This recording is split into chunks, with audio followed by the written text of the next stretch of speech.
Assalamualaikum warahmatullahi wabarakatuh. Pamirsa dina dangat ayeuna urang neraskeun hanca dongeng salah minantu bagian kadua. Ieu anu nganggitna nyaeta Bapak Wahyu Adam. Sumangga supados teu nyangkolong ting kana waktos wilujeng ngadangukeun. Nya bisi we ieu mah syukur bae ari baturna geus umuran mah. Puguh tadi nama mangna ngajak ngalongo ka Bandung teh hari wangun pada ti saprak kawin can ngelola ka lembur tapi ari nurek dilongokna reka dia mah syukur we hari sakalian sasadiaan di dia maomih nangtung rek nyuguhan semahna keur kitu kurunyung paiding balik deui tinggalin bedog di dapur geuning eta ya urang Bandung mawa beja naon ti dayeuh eta cenah katalatahan ti si Nyai yen isuk atawa pageto rek datang ka dieu hayang panggih jeung kolot maomih anu ngajawabna teh syukur we atuh ari kitu mah ngarah teu olok ongkos buru-buru atuh gara nyiri blau kuring rek mencit si borontok rak kasemehan ku minantu urang kota tong waka ayeuna darek ka diana oge isuk bae ngadadak da aya keneh waktu ieu maomih nyarek salakina mohon mang bilih pageto deui sumpingna moal raos ka tuangan dienjingkeun mah omong Imas Mahiran. Pak Iding nurut gidig deui ka sawah pesemona marah mai ayeuna mah hatena gumbira sabab tetela anakna teh teu pohoeun ka manehna. Imas mah tuluy uplok ngobrol sarua sonona ka maomih teh dah geus lawas teu panggih. Isukna sanajan cantang tu poe eta daratangna Pak Iding jeung pamajikanana cakah cikih nyadiakeun keur ngahormat semah. Asa teu puguh nyadiakeun dahareunana oge da cantang tu daratang poe ieu maomih bari nyabutan bulu hayam si borontok benang mencit salakina. Keun bae da teu ayeuna tangtu isuk. Gampang hanet-hanetkeun deui bae isuk lamun poe ayeuna teu datang mah jawab salakina bari jongjon meulahan suluh. Cek Nyi Imas mah antara poe ieu jeung isuk cenah ari kahayang mah poe ieu bae atuh daratangna abdi mah geus teu kuat ku sono hayang geura panggih jeung anak hayang ngabuktikeun beja ti Nyi Imas yen si Nyai teh ayeuna mah bersih jeung lintuh. Apan ti barita oge si Nyai mah bersih jeung tegep deui ongkoh lamun teu boga rupa mah moal teuing meunangkeun jang budi jaba ti jajaka keneh kasep deui. Pak Iding reueus ku anak sorangan. Memang ari ku kitu teh mah Rostati teh bet teu nurun ti indung bapa kulitna koneng umyang awakna sampulur alus laur irungna bangir bulu panon carentik padahal Pak Iding mah pendek busekel hidung irungna namru pon kitu deui maomih awak jangkung begang beungeutna teu geulis ngan boga kulit wungkul rada koneng. Kersaning pangeran nu maha kawasa hasil kombinasi nu pendek busekel hideung jeung jangkung begang teh bet jadi anak anu tegap jeung geulis. Bada lohor anu didago-dago jeung diarep-arep teh ngurunyung daratang kana mobil Toyota beunang nyewa. Nempo anak kamu turun tina mobil teh puguh bae Pak Iding jeung pamajikanana marolohok helok jeung gempur sabab tetela leuwih ti beja kahirupan anakna teh senang. Buru-buru bagiakeun bet anggur molohok maneh mah. Situ uyahan aki-aki teh bet ngareurewas manehna oge ngajejeten bae maomih nyorongot rewaseun tapi teu burung nyamperkeun. Eleuh ujang Aden nyeros tati lawas teuing nakamana bae. Numawi mah abdi teh repot bae sanes teh emut kanu janten sepuh kumaha damang mah Rostati munjungan ka indungna pon kitu deui budi oge sasalaman kami toha awewena. Hiap Aden kalebet da abah mah aya di rorompok Maomih ngaleng anakna ke jero dituturkeun ku minantuna memeh bus katepas Rostati ngaraneg heula dina teras ngareretan ka tatanggana anu harita ronghok ngarempokeun. Atuh puguh bae Rostati ngarasa reueus mangkaning harita meunang dangdan satakera kebak perhiasan rencem ting gurilap ting baranyai katojo panon poe komo barang datang nempo tatanggana semu horaokeun narenjo mobil Toyota mah dina hatena jorojoi rasa angkuh. Damang Pak Budi sasalaman kami toha lalaki. Aya pangesto Aden numawi kawit nama bade sajungjungan miawas ka Bandung mung nguping wartos ti Nyi Imas saurna pun anak bade kadio sareng Aden atuh apa teh bingah we nu aya da puguh sono parantos lami tetepang. Budi gek diuk dina kursi di sieung hareupan ku mitoha lalaki ari Rostati ku indungna diajak ka jero. Kumaha wartosna usaha di kota Aden? Wartosna seueur kamajengan. Alhamdulillah kupang doana Abah sareng emak usaha abdi aya dina kamajengan tina ngawitan wawarungan dugi ka ayeuna tiasa disebatkeun toko rada ageng oge kajojo kuno balanya ticaketna ti tebihna. Syukur alhamdulillah Abah mah ngupingna oge parantos bingah naker panginten atuh meni ngamplong teu embol-embol ari nuju sibuk nungguan toko mah Pak Iding marah mai hatena ngarasa bungah ngadenge anak minantu aya dina kamajuan. Dupi Abah di dieu kumaha? Abah mah teu kapungkur oge kieu bae. Maju henteu mundur henteu nya alhamdulillah ari kange neda-neda bae mah tara nguyang. Nuhun bae atuh. Ari abdi sanes teu emot kanu janten sepuh. Nanging uninga ku anjeun jalmi usaha mah seuseut pisan gaduh waktos anu salse. Ayeuna oge dongkap ka dieu teh teu ngabantu nu aneh-aneh mung eta bae geuning bangsaning katuangan kalengan.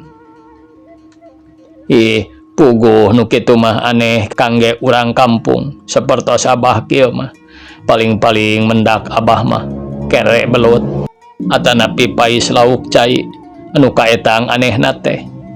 Salian ti Pak Iding jeung minantuna anu ngobrol teh maomih jeung anakna galecok di dapur sarua ngedalkeun kasonona.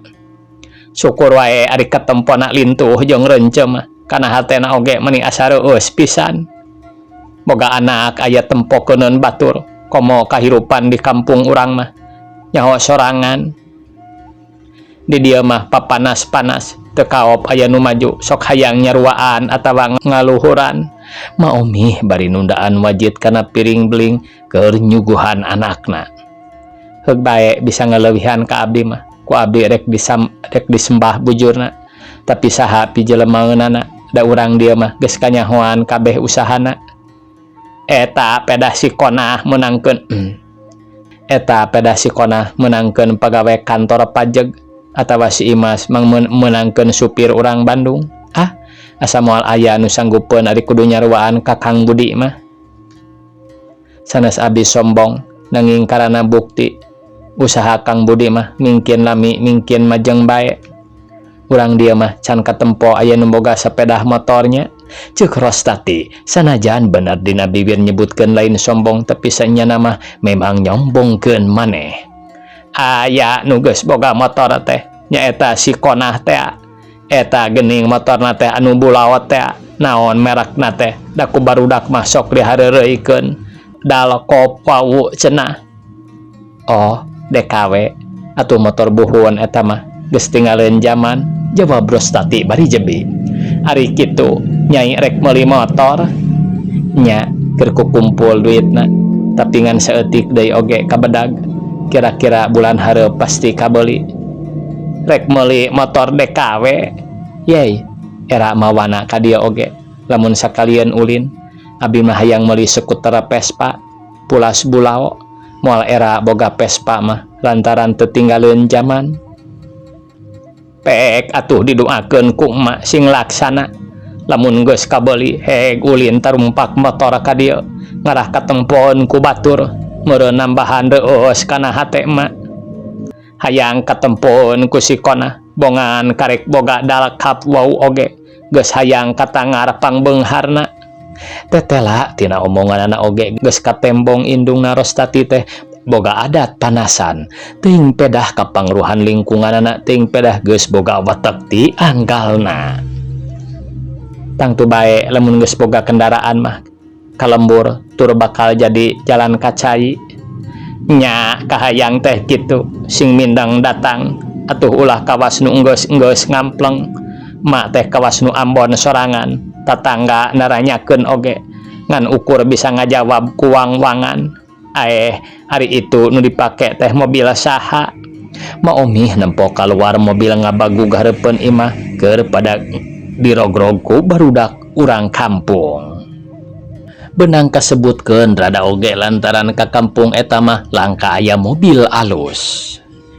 Kolot-kolot namah narango dina jandela atawa di tepas imah bari tingkaru ciwas.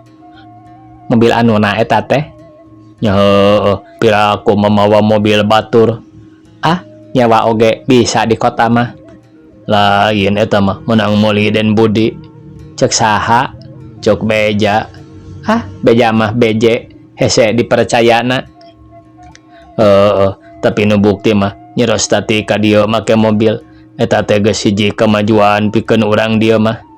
Kitu cek obrolan di salah sahiji imah. Ari dina obrolan sejen deui. Teresep ka si Rostati teh. Nah kitu. Komo ayeuna turun mobil unggah mobil beuki unggah adat. Bareto oge keur boga salaki ka Haji Ripuh geus katembong gede hulu. Kuring oge acan bae kahareup saha nu nyaho leuwih ti kitu. Leuwih ripuhna heuheuy deuh nu saurang nyeleukeut seuri nu saurang deui jamedud keheuleun. Sanggeus lila ngobrol jeung indungna Rostati kakara nyamperkeun ka salakina bari mawaci teh jeung lalawuhna. Kang, geuning abdi mah betah cicing di dieu teh, omongna bari ngareret ka salakina. Nya pantes we da kebo mulih pakandangan walon Budi bari seuri. Kumaha upami hoyong istirahat saminggu bae mah? Ulah manasina teu boga toko. Lamun usaha mah ulah lila-lila teuing di dieu. Lain abah mung kacicingan, tapi bisi ngagokan kana usaha salaki. Pak Iding mamatahan anakna. Teu sawios-wios upami leres mah palaireureun da di toko mah gaduh pelayan duaan. Muhun da sanaos aya abdi oge tara babantu di toko. Rostati nambahan omongan salakina. Nya ari diidinan onaman ku Den Budi kumaha dinya abah oge moal bisa nyarek. Ngan menang sapeting Budi mah ngendong di mitoha teh isukna geus ngadius deui ka Bandung lantaran kudu nungguan toko. Ari Rostati rek tuluy reureuh heula saminggu mah sonoeun ka kolotna sonoeun ka lemburna pedah geus genap bulan teu panggih. Sajeroning aya di lembur tetangga taya towongna daratang lolobana panasaran hayang nanggap lalakon Rostati sajeroning rarabi jeung salaki nu ayeuna. Malikan deui kana lalampahan Budi tekung si heuleut 2 poe ti sanggeus balik ka Bandung kurunyung indungna datang ti Sukabumi. Rada reuwas oge kadatangan ku kolotna teh lantaran sarua jeung mitohana sajeroning genap bulan laki rabi jeung Rostati kakara harita kadatangan indungna. Ari bapana mah da geus lila maot sataun samemeh manehna kawin. Kamana ari Neng Eros? Cek indungna dumeh minantuna teu katembong nyamperkeun. Nuju ti tira heula ka sepuhna. Iraha balikna. Opat dinten deui oge mulih da parantos 3 dinten di dituna. Nyaeta ibu oge rek ngadon titirah pangna ka dieu teh, tapi tangtu kudu meunang idin heula ti nu sabelah bisi asa kaganggu. Mangga teh teuing ibu. Pun bojo oge moal teu bingaheun. Budi atoheun ngadenge indungna kitu teh da saha atuh anu teu hayang riung mungpulung jeung indung. Tapi maksud ibu teh rek rada lila nya kitu bae lah kana 5 atawa genap bulan mah. Mangga teh teuing sanaos bade saterasna oge. Milaur abdi tegaduh rencang kesepuhan, budi nembongkeun ka bungahna, tapi sanajan geus ngadenge jawaban ti anakna kitu, hate indung budi can sugema lantaran can ngadenge omongan ti minantuna nyaeta nu sifatna Rostati. Kocapkeun pamiarsa ti harita dina hiji poe. Aci ka Bi Acih ngorejat cangkat nyamperkeun kami toha dunungan anu ngageroan ti dapur. Kasampak Bi Onih keur andeprok emok dina bale-bale di dapur.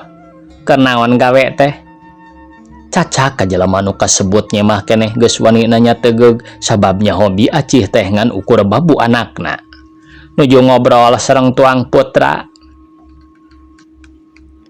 Entong wakah hayang duang daweung lanan. Apan pagawean di dapur can beres. Di dieu mah ulah disarwakeun jeung di kota atuh. Ngaran-ngaran di kampung mah tara aya jelema ngadaweung wayah kiwari. Naon? Da abdi mah sanes ngadaweung emak. Naon? Nyebat emak kawas ka indungna bae ibu kitu. Atawa alusna mah agan kitu. Marah dihargaan ku batur. Bi Onih ngadadak hayang disebut juragan sagala ayeuna mah boga rasa dipangdanjeurkeun kudu jadi anak meureun. Sumuhun ibu, palai ibu atanapi palai juragan. Alus nama cekeng oge nyebut juragan. Sumuhun ibu, palai ibu atanapi palai juragan. Cek Bi Acih harita. Alus nama cekeng oge nyebut juragan. Ngarah urang dia nyahun yen kuring dihargaan ku babu anak minantu. Sumuhun agan, da abdi mah tadi teh sanes ngahaja ngadaweung mung disauran ku Neng Ros teras bae diajak ngobrol. Nya ulah kitu goreng peta kitu teh pikeun di kampung mah ulah rasa maneh datang di kota tuluy nyeta-nyeta gumulis. Bi Onih muncereng ka Bi Acih. Apaan abdi teh nuju beger mindo aheuy deuh. Bi Acih ngadon tuluy ngaheureuykeun. Manehna mah teu boga adat belikan komo nyang hareupan jelema anyar unggah adat mah. Bi Acih oge surti yen Bi Onih teh boga rasa agul lantaran anakna maju usahana aya sampakeuneun urang kampung. Tayah kapatutna keur hideung teh make hayang beger mindo sagala. Cing pek ngenteung heula tah dina kaca lomari. Nah siga kumaha rupi Acih teh Bi Onih keheuleun. Rarasaan abdi mah asa tetebih ti Rupi Widawati bintang film Indonesia teh. Surup kapatutna nya keur siga aspal bahe teh Bi Onih bari jebe. Heuheuy deuh agan Onih mah ari parantos moyok teh meuni teung teuingeun. Bi Acih nya kekeuk seuri. Geus tong lea omong ka ditu geura ka dapur bisinden Rostati palayeun tuang beh dieu. Bi Acih tuluy ngaleos deui ka dapur bari ku kulutus. Dasar ulang kampung teu nyari kadeleuna oge niro-niro nyonya besar teu aya wibawa saeutik oge. Prak ngahanca deui gawena anu tadi kaselang kulantaran digerowan ku Rostati. Ari Rostati sanggeus bujangna eueuh tuluy lelempangan di buruan biasa bae bari pamer. Harita make kabaya brukat hejo ngagedod samping batik Banyumasan anu sing sarwa marahal. Geus puguh ari perhiasan mah reuncem ting baranyai kasorot ku sinar panon poe isuk-isuk.